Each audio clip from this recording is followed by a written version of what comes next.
अगर आप competitive exam की तैयारी कर रहे हैं, प्रतियोगी परीक्षाओं में बैठने जा रहे हैं तो ये वीडियो आपके लिए है। नमस्कार, मैं हूं मेघना और मेरे चैनल में आपका बहुत बहुत स्वागत है।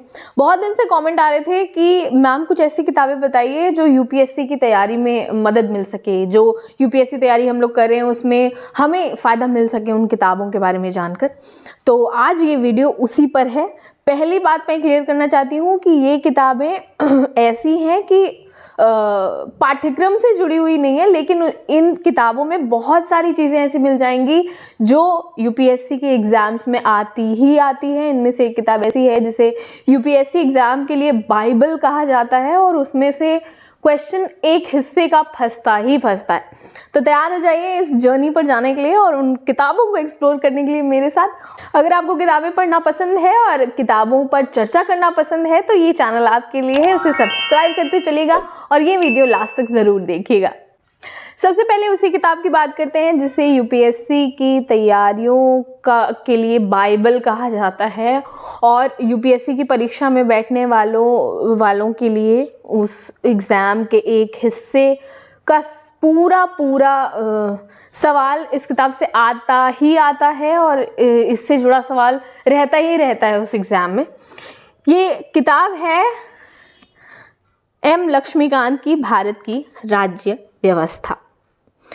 वैसे सिर्फ यूपीएससी के लोगों को ये किताब नहीं पढ़नी चाहिए, उन्हें तो पढ़नी ही चाहिए। उसके अलावा आम लोगों को भी किताब पढ़नी चाहिए क्योंकि इससे पता चलता है कि हमारी जो न्यायपालिका है वो कैसे काम करती है, हमारी जो सारी चीज़ें हो रही हैं देश में, इस देश में चुनाव कैसे हो रहे हैं, चुनाव के रिजल्ट कैसे आ रहे हैं, कोर्ट कैसे काम करती है, क्या चीज़ें कब हुई, किस सन में लागू हुई, कैसे कैसे वो आगे बढ़ी, मुख्यमंत्री कैसे काम करता है, प्रधानमंत्री कैसे काम करता है, राज्य विधानमंडल क्या होता है, उच्च न्यायालय कैसे काम करता है, हमारे क्या अधिकार हैं और कुछ विशेष प्रावधान वो क्या हैं, राज्य का जो मंत्रिपरिषद है वो कैसे काम करता है। बेसिकली हमारा राष्ट्र कैसे काम कर रहा है, उसमें जो बड़े पद पर लोग बैठे हैं उनकी क्या जिम्मेदारियां हैं और वो कैसे अपने कार्यभार को संभालते हैं। हम कुछ भी दोष देने लगते हैं व्हाट्सएप यूनिवर्सिटी से सुन के कि हमारी सरकार ये नहीं कर रही है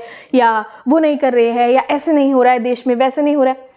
उन सब के क्या नियम कानून हैं, कैसे क्या चीज़ें लागू होती हैं, कैसे नियम बनते हैं, क्या कुछ होता है, ये पूरा लेखा जोखा उस पे है। जैसे देखिए जो पेज मैंने खुला है वो केंद्र सरकार, सेंट्रल गवर्नमेंट के बारे में है, सेंट्रल गवर्नमेंट कैसे काम करती है। जैसे राष्ट्रपति क्या होते हैं, उनके वो क्या काम करते हैं, उपराष्ट्रपति क्या होते हैं, प्रधानमंत्री, केंद्रीय मंत्रिपरिषद, मंत्रिमंडल समितियाँ क्या होती हैं, संसद कैसे काम करता है, संसदीय मंच क्या होता है, संसदीय समूह क्या होता है, न्यायिक समीक्षाएं क्या होती हैं, ये आदि चीज़ें, बहुत सारी चीज़ें इसमें ऐसी हैं जो यूपीएससी के छात्रों को तो पढ़नी ही चाहिए, लेकिन एक आम इंसान को भी अपने देश के बारे में, वो देश कैसे चल रहा है, उसकी व्यवस्था कैसे चल रही है, देश के उच्च पद पर बैठे लोग कैसे कार्य कर रहे हैं, ये जानना ज़रूरी है। और इसलिए ये किताब हर नागरिक को ज़रूर पढ़नी चाहिए उनकी अपनी समझ के लिए। तो ये है वो किताब भारत की राज्य व्यवस्था। इसका इंग्लिश एडिशन भी मेरे पास है, लेकिन अगर आप इंग्लिश पढ़ना चाहते हैं तो इंग्लिश भी पढ़ सकते हैं। मैं हिंदी में पढ़ना मुझे पसंद है तो मैं हिंदी भी मेरे पास एक किताब है। तो ये सिविल सेवा और राज्य परीक्षाओं हेतु बहुत ज़रूरी किताब है। जैसा कि मैंने आपको शुरू में ही बताया है कि ये जो वीडियो मैं बना रही हूँ वो ऐसा कुछ नहीं है कि मैं पाठ्यक्रम से जुड़ी हुई किताबें बता रही हूँ। मैं वो चर्चित किताबों पर बात कर रही हूँ जो हमारी हिस्ट्री से जुड़ी हुई हैं या हम जैसे हमारा तंत्र काम करता है, लोकतंत्र काम करता है, उससे जुड़ी हुई हैं। और इनसे जुड़े सवाल यूपीएससी की परीक्षाओं में पूछे जाते हैं, राज्य में जो अन्य परीक्षाएं होती हैं, सरकारी परीक्षाओं में पूछा जाता है। इसलिए मैं किताब आपको चाहती हूँ कि आप ये किताबें पढ़ें और पढ़नी चाहिए। यूपीएससी की तैयारी नहीं भी कर रहे हैं तभी ये किताबें पढ़नी चाहिए क्योंकि इनमें कुछ ऐसा इतिहास है, ऐसी पुरानी बातें हैं जो हमें ज़रूर पता होनी चाहिए। जैसे अगली किताब जिसकी मैं बात करने जा रही हूँ वो है फ्रीडम एट मिडनाइट। ये किताब है जिसका 750 रुपीज़ उसका दाम है। Freedom at midnight Jawaharlal Nehru जिस समय देश आज़ाद हुआ उनका एक वक्तव्य है और उनकी एक स्पीच है जो उन्होंने संसद में बोली थी, तो उस पर ये इसका टाइटल पड़ा है। लैरी कॉलिन्स और लैपेयर ने मिलके किताब लिखी और मैंने इसे पढ़ना शुरू किया और खूबसूरत किताब है। इतना सुंदर वर्णन है क्या कुछ हो रहा था देश में जिस समय देश को आज़ादी मिली, और क्या हुआ आज़ादी के बाद, और आज़ादी से ठीक पहले भारत कैसे था। उस चीज़ों का उन चीज़ों का निशान है इसमें मिलता है। जो जैसे एक पन्ने पर जब मैंने पढ़ना शुरू किया तो इंदिरा गांधी का वर्णन आता है, कैसे इंदिरा गांधी बताती हैं कि उस समय क्या क्या हुआ था और कैसे देश को आज़ादी मिली थी। भारत का एक ऐसा हिस्सा है, एक ऐसी जगह है जो हमेशा से विवादों में रही, अभी भी विवादों में रहती है और हमेशा ही उसे लेके बातचीत होती रहती है। कौन सा हिस्सा है? मैं बात कर रही हूँ कश्मीर की। कश्मीर और कश्मीरी पंडितों को लेकर अक्सर लोग बातें करते हैं और उन पे चर्चाएं होती हैं, बहस होती हैं, टीवी डिबेट्स होती हैं। क्या था कश्मीर में, क्या हुआ कश्मीरी पंडितों के साथ, इस पे फिल्में भी आई हैं बहुत सारी। लेकिन इसी पर एक किताब है जो लिखी है अशोक कुमार पांडे ने, कश्मीर और कश्मीरी पंडित।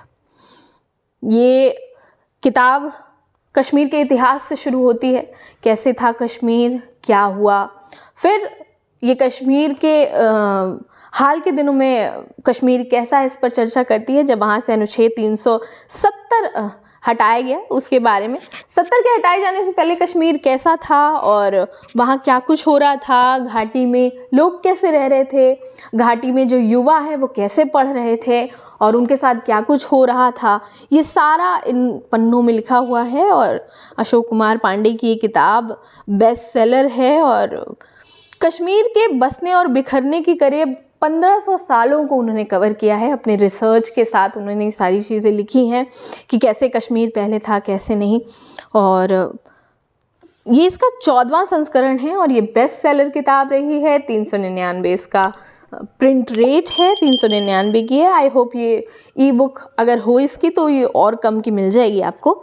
कश्मीर से जुड़ी चीज़ें जानना चाहते हैं, कश्मीर का इतिहास जानना चाहते हैं तो ये किताब आपके लिए बहुत अच्छी और आपके बहुत काम आ सकती है। वैसे किताब लिखने में दिलचस्पी आजकल लोगों की बढ़ गई है। वो किताब लिखना चाहते हैं और चाहते हैं कि लोग उनके विचारों को जानें, उनके विचारों को पढ़ें और बहुत सारी कहानियां हैं उनके मन में जो वो कहना चाहते हैं, लेकिन वो किताबें छपवा नहीं पाते या वहाँ तक पहुँच नहीं पाते। उन्हें पता नहीं होता कि वो कैसे किताब छपवाएं, कैसे लोगों तक पहुँचाएं।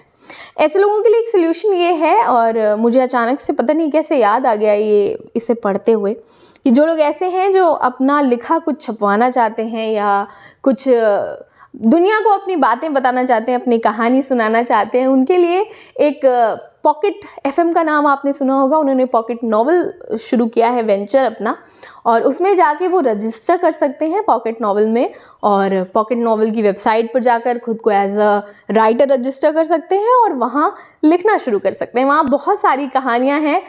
खैर, हम बढ़ते हैं आगे और मैं आपको बताती हूँ अगली किताब के बारे में। अगली किताब है रामचंद्र गुहा की लिखी इंडिया आफ्टर गांधी, यानी भारत गांधी के बाद।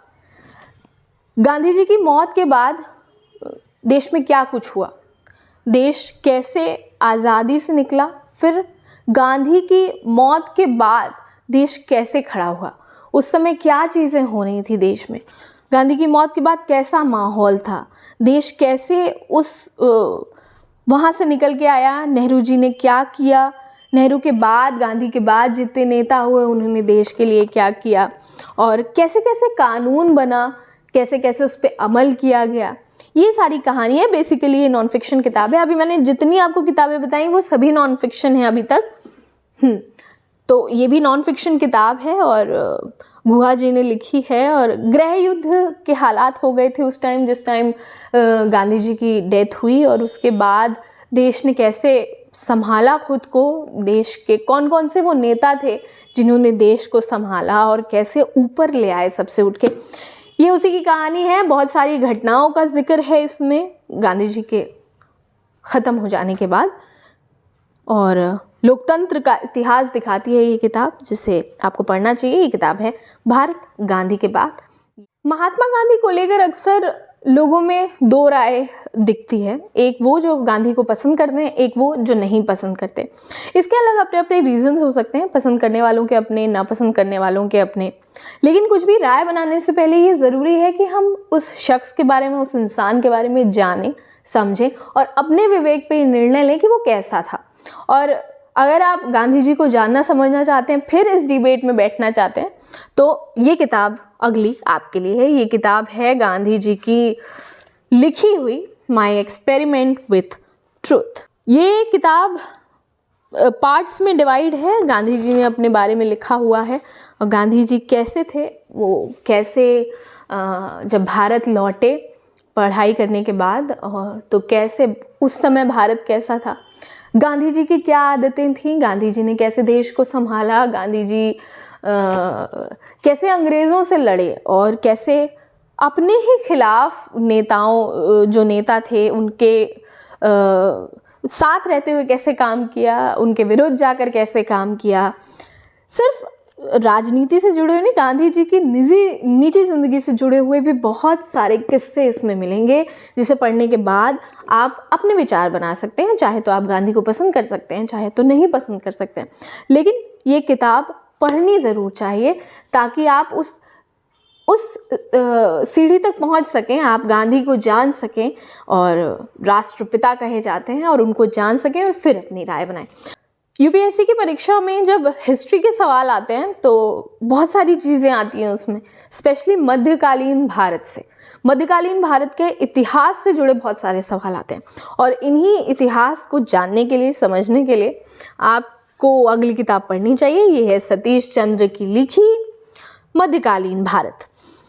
मध्यकालीन भारत, जब हमारे देश में राजाओं का शासन हुआ करता था, उस समय राजनीति कैसी थी, उस समय का समाज कैसा था, उस समय की संस्कृति कैसी थी, ये सारी चीज़ें इस किताब में आपको मिलेगी। लोग कैसे कपड़े पहनते थे, क्या मनोरंजन के साधन थे, जो राजा आए वो उन्होंने क्या क्या अपने कानून शुरू किए नए, कैसे कैसे अपने मुद्राएं, बेसिकली पैसा कैसा शुरू किया, देश के अलग अलग हिस्सों में, दिल्ली में, गुजरात में, नीचे साउथ में क्या चीज़ें हो रही थी, किसका राज था, कैसे कैसे आंदोलन शुरू हुए, फिर इसी किताब के अंत में कैसे कैसे अंग्रेज़ी शासन, अंग्रेज़ी हुकूमत धीरे धीरे आने लगी और देश में फूट डालो राजनीति करो वाला हिसाब किताब शुरू हो गया। तो बेसिकली ये किताब है, और सतीश चंद्र जवाहरलाल नेहरू विश्वविद्यालय के में इतिहास के प्रोफेसर रह चुके हैं, तो उन्होंने बहुत सारी रिसर्च करने के बाद ये किताब लिखी और ये किताब बहुत फेमस है, आपने सुनी भी होगी। सिर्फ ज़रूरी नहीं कि आप यूपीएससी की तैयारी करें तभी ये पढ़ें। अगर आपको उस समय के बारे में, उस भारत के बारे में जानना है, उस युग के बारे में जानना है, तो आपको किताब पढ़नी चाहिए। 340 रुपये की प्रकाशन है इसका, 340 रुपये प्रिंट रेट है, और ये किताब है।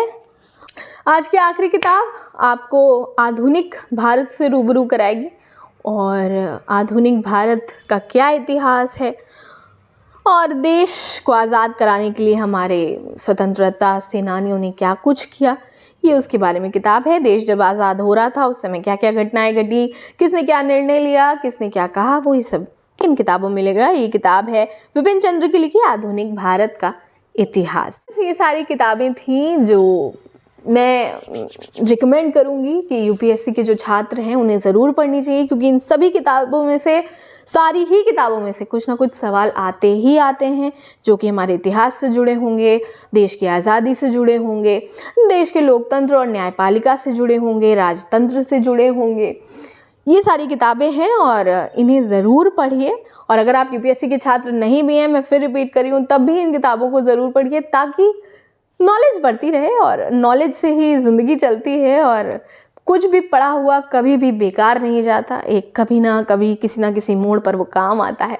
अपनी नॉलेज के लिए और ख़ुद को इन्हांस करने के लिए किताबें पढ़िए, और जुड़े रहिए मुझसे ऐसे ही अच्छे अच्छे कंटेंट के लिए और अच्छी अच्छी किताबों के सजेशन के लिए। आपके पास भी अगर ऐसी किसी किताब का सजेशन हो तो मुझे कमेंट बॉक्स में ज़रूर बताइएगा, इंतज़ार रहेगा। होपफुली मैं वो किताबें पढूं। अगर पढ़ चुकी होंगी तो कोई बात नहीं, अगर नहीं पढ़ी होगी तो ज़रूर पढ़ूंगी।